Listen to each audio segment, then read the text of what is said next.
Я тебе одной пою. Ты идеал моей мечты. Ты мой ангелочек красоты.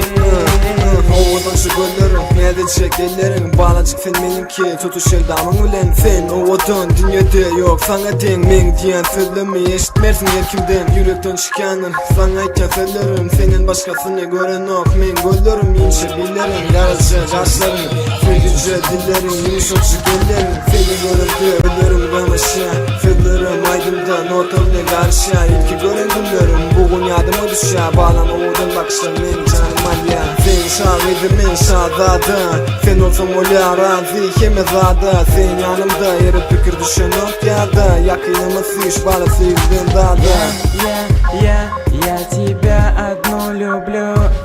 Слышишь ты, я тебе одной пою. Ты идеал моей мечты. Ты мой ангелочек красоты.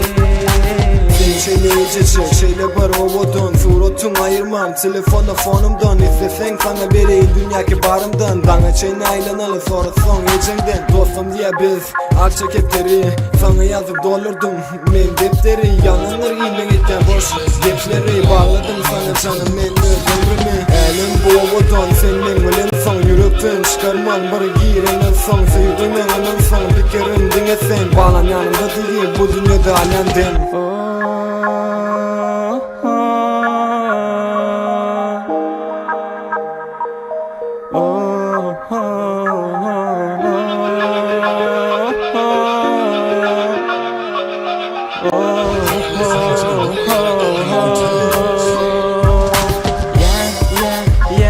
Я тебя одну люблю.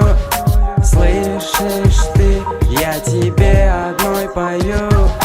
Ты идеал моей мечты.